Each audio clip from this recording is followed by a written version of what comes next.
livro de Mateus, Mateus capítulo 7, versículo de número 24.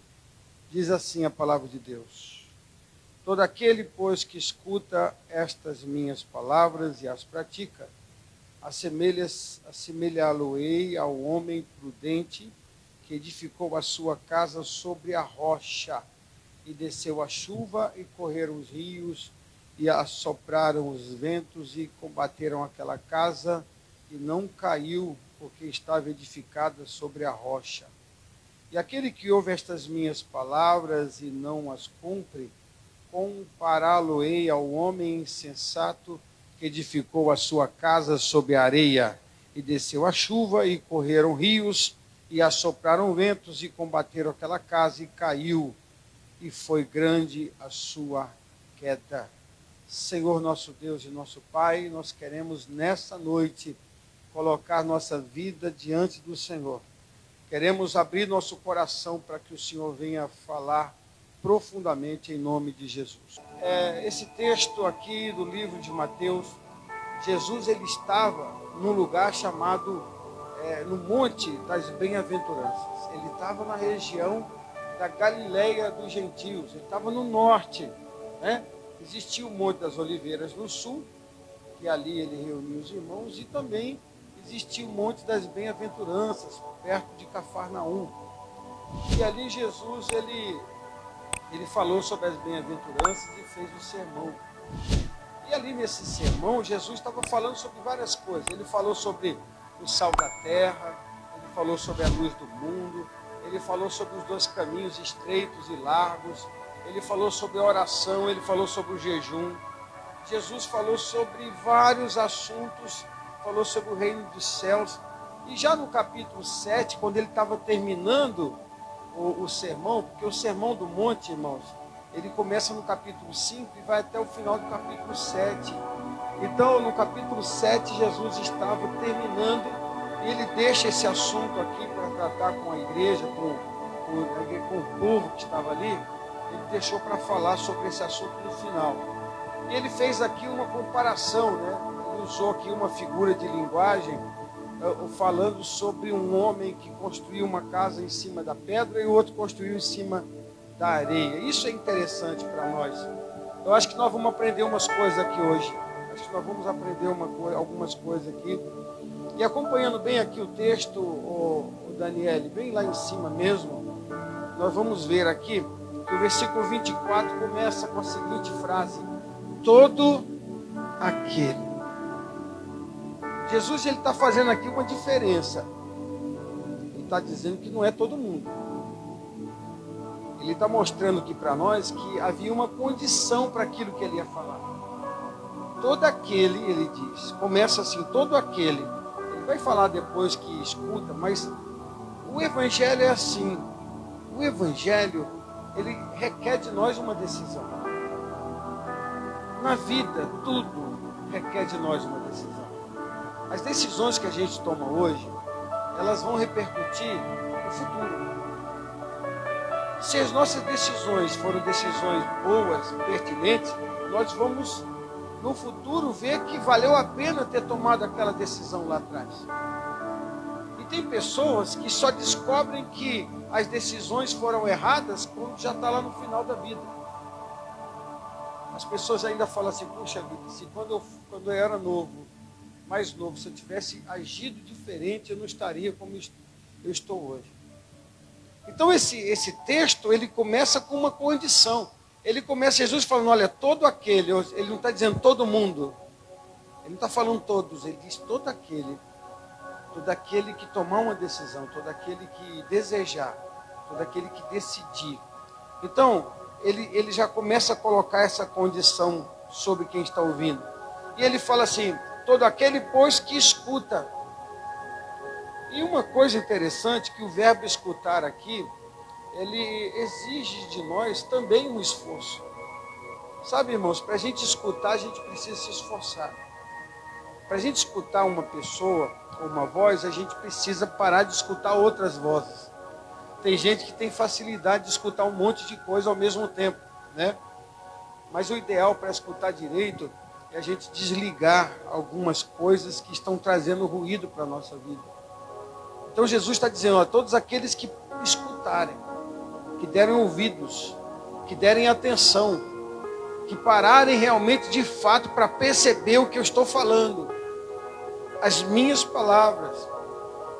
Então escutar requer de nós também um esforço, requer de nós uma posição. Eu vou escutar. E escutar o que, pastor? Escutar a palavra de Deus. Ele diz assim, olha, todo aquele que escuta as minhas palavras, todo aquele que escutar as minhas palavras. E eu quero chamar a atenção de vocês, porque quando a gente escuta a palavra de Deus, ela comove a gente, não comove? Não existe palavras que mexem no nosso interior, que a gente fala, nossa, que palavra, fala Deus, que palavra forte. Existem palavras de Deus que a gente escuta, que a gente chora. A gente chora, a gente fica ouvindo ele falar, a pessoa falando a palavra de Deus, a gente fica lendo a Escritura, e a lágrima não cessa de rolar no nosso rosto. Nós ficamos chorando, porque a palavra de Deus, ela tem um poder muito grande, ela traz um efeito muito forte na nossa vida. Então ele começa dizendo o seguinte, olha, todo aquele que escuta minha palavra, a palavra de Deus, e aí ele entra aqui dizendo, e as pratica, coloca em prática. Por que eu estou falando isso? Porque existem muitas pessoas que escutam a palavra de Deus, são tocadas, choram, chegam em casa dizendo, vou tomar uma decisão, mas conforme o tempo passa, ela não muda, ela não toma decisão. A vida continua a mesma, ela continua fazendo a mesma coisa. São apenas ouvintes, pessoas que escutam a palavra de Deus, mas não praticam. E Jesus está evidenciando aqui que todo aquele que escuta a minha palavra pratica. Diga comigo, e pratica. Porque se você não praticar a palavra de Deus, se eu não praticar a palavra de Deus, nada vai nos valer ouvir a palavra de Deus. Pastor, mas a palavra de Deus não é pela fé? Sim, a gente escuta a palavra de Deus, a gente crê nela, mas depois que a gente escuta a palavra de Deus e crê, nós precisamos fazer o que, irmãos? Agir. Infelizmente, muitas pessoas não agem, não mudam, não tomam decisões, continuam ainda carregando sobre si aquele fardo antigo, aquele fardo do homem, velho homem, do homem natural, da mulher natural, continuam ainda plantando sementes do mal, continuam agindo de uma forma incoerente e que não é uma forma que agrada o coração de Deus. Então Jesus está falando, quando todo aquele que escutar a minha palavra e praticar, agora ele vai comparar a um homem prudente. Ele diz, assemelhá-lo-ei, ou seja, vou compará-lo a um homem prudente. Então todo mundo que escuta a palavra de Deus e pratica, ele compara essa pessoa como uma pessoa prudente. Ele fala homem, mas pode ser mulher. O que é uma pessoa prudente, irmãos? É uma pessoa atenciosa, é uma pessoa zelosa, é uma pessoa cuidadosa, é uma pessoa que dá um passo com cuidado, que mede as palavras para falar. Então ele está dizendo aqui que uma pessoa que age assim é uma pessoa prudente, que há prudência. E ele diz ainda aqui que edificou, né? A pessoa que escuta a palavra e a pratica, e é comparado a uma pessoa prudente que edificou a sua casa sobre a rocha, que construiu a sua casa sobre a rocha. Vocês sabem quanto tempo demora para construir uma casa? Vocês sabem que existem casas que, para serem construídas, demora a vida toda. Existem pessoas que estão a vida toda construindo. Ela começou a construir quando o casamento começou e vai devagarzinho e já está idoso e a casa não terminou. A edificação demora. Para você construir alguma coisa não é passageiro, não é rapidamente, não é no estalar de dedos. A construção é difícil, não é, João? Você sabe disso. Para fazer uma casa, os fundamentos.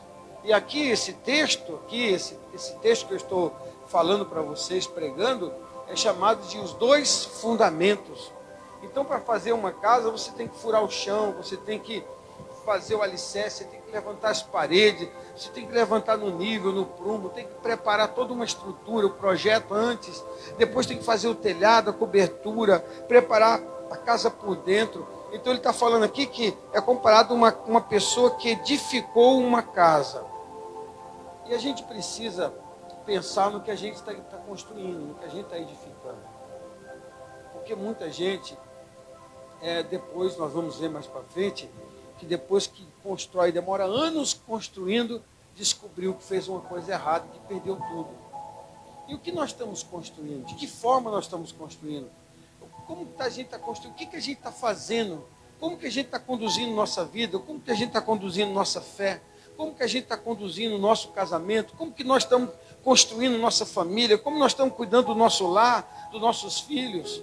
Que tipo de obra nós estamos fazendo? Como nós estamos edificando a obra de Deus? Como que nós estamos nos apresentando diante de Deus para construir o ministério que nós participamos? Qual é a nossa porção? Que tipo de obra nós estamos fazendo? A gente sabe que tem pessoas que não são prudentes para construir. Existem aquelas pessoas que gostam de atalhos. Eu não sei se você conhece gente assim, mas tem muitas pessoas que gostam de cortar caminhos, né? De fazer as coisas para que a coisa fique mais fácil. Imagina você construir uma casa e para economizar você diminui a quantidade do cimento, você afina a bitola do ferro, você compra um telhado inferior, ou você usa um material de segunda, de terceira classificação ou qualidade. Pessoas estão edificando não com prudência, não com sabedoria. E assim nós podemos levar para o contexto de vida, para a nossa família. Como é que nós estamos construindo o nosso lar? Como que o nosso casamento está sendo edificado? Como que o nosso ministério está sendo construído? De que forma? De que forma? É com estrutura? É com força? É com firmeza? É uma obra que vai durar para sempre? É uma obra que vai durar enquanto eu estiver por aqui? Essa família que eu estou construindo é uma família que vai formar cidadãos honestos, firmes, homens de Deus, mulheres de Deus, tementes ao Senhor? Ou eu estou criando minha família, construindo meu casamento, construindo meu ofício, meu trabalho, meu ministério de uma forma fácil? Eu tenho pegado atalhos, eu tenho cortado o caminho, eu tenho facilitado minha vida, eu tenho aceitado o erro, eu tenho empurrado com a barriga, procrastinado, eu tenho feito com que as coisas, para evitar problemas, não sejam tratadas. Eu simplesmente vou levando as coisas assim, como quem não quer nada. Será que eu estou construindo alguma coisa lógica? Será que Deus está olhando para mim, está feliz com o meu ministério, com o meu pastorado? Será que quando Deus olha para mim, Ele enxerga em mim uma pessoa boa, uma pessoa realmente de Deus, uma pessoa que está empenhada, uma pessoa que está dedicada, uma pessoa que está se esforçando para trazer as almas, para cuidar do rebanho? Será que Deus olha para mim? Como que eu estou construindo minha vida? Qual é o meu papel? Será que eu estou construindo em cima de uma pedra, de uma rocha? Bom, a Bíblia fala aqui que ele é comparado a um homem prudente que construiu uma casa em cima da pedra. E nós sabemos que a rocha na Bíblia simboliza Cristo. E Jesus, ele é tão maravilhoso e nos dá uma lição muito grande aqui, porque a rocha é um forte fundamento. É ou não é, irmãos? Nós temos engenheiro aqui? Tem alguém que é engenheiro aqui, irmãos? Temos engenheiro aqui. Irmãos, o solo, para você fazer uma casa, você precisa fazer um estudo do solo. É ou não é, doutor João? Se você não fizer um estudo do solo, para ver que tipo de solo é aquele, porque existe a profundidade que você vai colocar estaca, que você vai fazer a sua base. Não é de qualquer jeito. Muitas pessoas não estudam o solo. Olha, eu fiz uma casa com 1,5 metro de fundação, então vamos fazer 1,5 metro, porque deu certo lá na minha cidade. Não é assim.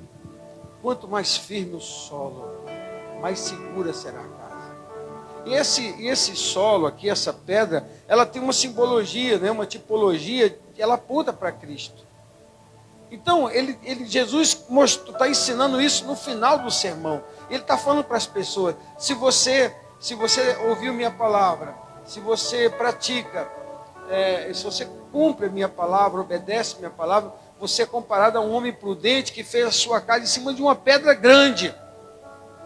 Uma pedra grande. E logo aqui, que ele simboliza o próprio Cristo, e logo aqui no outro versículo 25, ele traz então para nós o grande desafio da vida. Ele diz: olha, e desceu a chuva, e correram rios, e assopraram ventos, e combateram aquela casa, e ela não caiu, porque estava edificada sobre a rocha. Eu estou vendo aqui, sabe o que, irmãos? Eu estou vendo aqui um quadro de sucesso. Obrigado, Lourdes. Eu estou vendo aqui um quadro de sucesso. Porque a gente passa pela prova. Um dia a gente passa. Parece que Deus, Ele faz isso mesmo para poder nos provar. Para provar o nosso trabalho, a nossa fé.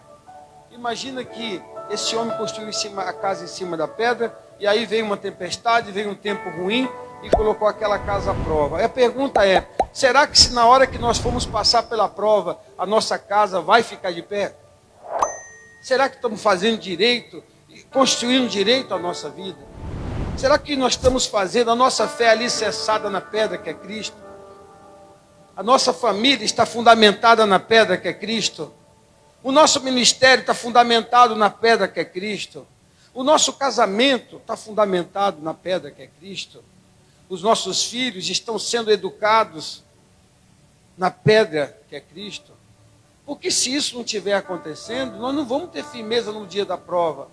E a gente passa pela prova. Parece que é uma coisa que Deus permite que aconteça. Uma hora vem a chuva, uma hora vem aquele vento, parece que vai arrancar o telhado. Aí você fala, puxa vida, ainda bem que eu fiz essas paredes. A gente só vai dar valor para o nosso trabalho da construção da casa no dia que vem a chuva, que vem aquele aguaceiro de morro abaixo, e o pessoal correndo de casa, e falando, olha, está vindo uma tempestade, está tudo escuro, e vai cair uma tromba d'água, meu Deus, o que eu vou fazer? Bom, vamos ficar tranquilo, porque a casa está feita em cima da pedra, ela foi bem construída, eu tenho 20 anos que eu estou construindo essa casa, e essa chuva não vai derrubar.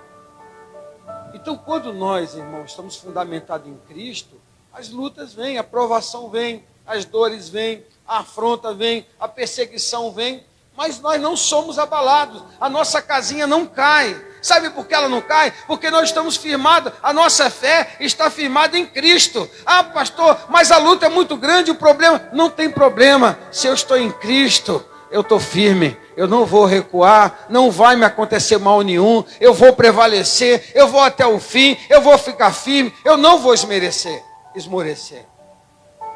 Porque nós estamos fundamentados na rocha que é. Esse é um quadro de sucesso. A gente fala assim, olha, meu filho passou por uma luta, você nem imagina, mas você acredita que ele não se abalou? Você viu que meu filho não se abalou? Mas eu ensino meu filho desde quando ele era bebê. Eu já orava por ele, ensinava ele, e agora ele cresceu e aprendeu que, por maior que seja a tempestade, ele não vai ceder porque ele está firme, ele está fundamentado, a fé dele é sólida. Assim é nosso ministério, nosso casamento, é a nossa fé. E nós vamos ver um outro quadro aqui, porque Jesus, ele fala aqui no versículo 26, ele fala assim, olha, porque aquele que ouve essas minhas palavras e não cumpre, compará-lo-ei ao homem insensato que edificou a sua casa sobre a areia. E desceu a chuva, e correram rios, e assopraram ventos, e combateram aquela casa, e ela, diga mais forte, e ela caiu, e foi grande a sua queda. Esse aqui é um quadro de fracasso. É um quadro de fracasso. A pessoa passou por uma luta no ministério, a pessoa passou por uma luta na família, a pessoa passou por uma luta no casamento, a pessoa passou uma luta na sua fé, ela foi ameaçada, ela foi afrontada, e ela se abalou, e ela não resistiu, e desviou, e voltou para o mundo, e voltou para onde ela estava, e voltou para a droga, e voltou para o pecado, e voltou para a promiscuidade, e voltou para a prostituição, e voltou ao fracasso. E aí as pessoas que o conheciam e viam ele construindo aquela casa, ou ela construindo, disseram, mas o que houve? É que na verdade a casa dele não tinha Jesus. A rocha é Jesus. A areia são as coisas do mundo, as coisas do nosso coração, são as filosofias da vida, a nossa vaidade. Tem muita gente que constrói a família em torno de sua vontade. Tem muita gente que constrói seu ministério em torno da sua vaidade. E aí, quando vem as provações, ela não resiste. A pessoa não suporta. Ela não suporta uma perseguição. Ela se entrega, ela nega o nome de Jesus. Ela volta para o mundo, ela volta para o pecado, ela volta para as coisas que ela viveu antes. Ela não resiste. Ela não enfrenta, ela não confronta, ela não supera. Muitas pessoas estão desabando. O Covid veio, muitas pessoas desviaram. Sim ou não? Muitas pessoas desviaram. Abandonaram a fé. Abandonaram a fé porque não puderam suportar. Ficaram sem chão. Sabe essa expressão assim, olha, eu estou sem chão. Eu estou sem chão por quê? Irmão, não é nem bom a gente que é cristão falar essa frase. O que está? Eu estou sem chão. Por quê? Aconteceu uma coisa, eu estou sem chão. Irmão, o cristão, o crente de verdade não fica sem chão. Ele tem uma rocha embaixo dele. Então a rocha ninguém mexe. A rocha é Jesus Cristo. Vem a luta que vier. Não tem esse negócio de ficar sem chão. Jesus é a nossa rocha, é o nosso chão. E Ele é a rocha inabalável. A nossa fé é inabalável. Então não se entrega. Continua lutando, continua falando, sabe de uma coisa? Eu não vou me mexer daqui, aconteça o que acontecer, eu vou ficar firme em Cristo até a sua volta. Eu não vou me entregar, eu não vou recuar, eu não vou voltar, eu vou para frente, eu vou prevalecer, eu vou me levantar, eu vou resistir, eu vou lutar, eu vou enfrentar, eu vou crer e eu vou vencer em nome de Jesus. Amém, igreja? Eu vou vencer. Diga comigo, eu vou vencer. A Bíblia fala que nós somos mais que vencedores por meio daquele que nos ama. Pastor, mas e aqueles irmãos, aquelas pessoas que estão em cima de uma cama, que estão nesse momento falando dos sofrimentos da vida? E aquelas pessoas que estão sempre por causa das lutas, glória a Deus, por causa das lutas que estão passando, estão falando sempre de sofrimento, estão falando sempre que é difícil, estão falando sempre que não dá certo, estão falando sempre que não vão suportar, estão falando sempre que é só com ele o sofrimento. Irmãos, sabe quando a gente fala essas coisas? Sabe quando a gente fica falando que não vai dar certo, que a nossa vida que nós não vamos resistir? É quando a nossa fé é fraca. Quando a nossa fé é fraca, quando nós não temos força dentro de nós. E aqui a Bíblia fala que quando vem então as lutas, a casa cai. Mas antes da casa cair, nós já profetizamos que nós vamos perder, que está difícil, que é impossível, que não vai dar certo, que não tem como enfrentar uma luta dessa. Nós começamos a profetizar coisas negativas, coisas erradas para a nossa vida. Irmãos, nós somos profetas de Deus. A nossa boca tem a palavra de Deus. Nós temos que acreditar. Por mais que tudo aponte o contrário, alguém precisa se levantar e dizer para as pessoas, olha, vai dar certo sim. Deus vai mover o céu e Deus vai mover a terra. O livro de Salmo diz que assim como os montes estão em volta de Jerusalém, assim o Senhor está em volta do seu povo também. Deus está conosco, o Senhor está conosco, o leão de Judá está na nossa vida, a nossa fé é em Cristo. Então vamos resistir, vamos enfrentar as lutas da vida. Eu quero já falar da parte final, dizer para vocês duas coisas importantes. A primeira coisa é que a gente não está livre de sofrer aflição. A gente passa por luta, o médico dá uma notícia ruim, a gente descobre alguma coisa com nossa família, a gente descobre alguma coisa, uma fraqueza nossa, às vezes a gente fica abalado por alguma coisa. Mas, irmãos, todos todos nós temos que passar por isso. É isso que vai mostrar o quanto a nossa fé é firme, é verdadeira, é legítima, é real. Eu estou passando uma prova, então resista. Resista, supere, prevaleça, porque Deus é fiel na nossa vida. E a segunda coisa que eu quero falar para vocês é, quando a nossa casa cai, o que a gente faz? Quando a casa cai, o que a gente faz?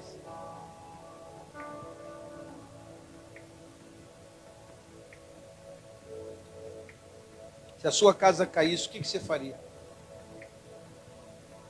Eu não ouvi. O quê? Então vamos lá, levanta aí. Eu vou perguntar e vocês me respondem. Se sua casa cair, o que você faz? Se foi no alicerce, você vai derrubar aquilo e vai afundar mais. Sim ou não? Deus sempre nos dá uma segunda chance. Deus sempre nos dá uma segunda chance, pastor Claudionor. Deus sempre dá uma segunda chance para nós recomeçarmos de novo. A gente chora um tempo porque a casa caiu. A gente vai avaliar onde foi que nós erramos, o que foi que nós fizemos errado. Vamos procurar descobrir qual foi o atalho que nós tomamos. Aí nós vamos descobrir que foi porque nós ouvimos a palavra de Deus e não cumprimos. E quando a gente ouve a palavra de Deus e não cumpre, a gente não está pronto para enfrentar as lutas do dia a dia. Então aí agora a gente vai ter uma segunda chance para começar a reconstruir nossa vida de novo e começar a fazer as coisas certas. Então eu quero fechar aqui o sermão, Edão, dizendo o seguinte, irmãos, que Deus nos dá uma segunda chance para nós recomeçarmos de novo. E como é que a gente vai começar de novo? Colocando em prática a palavra de Deus. Repita comigo.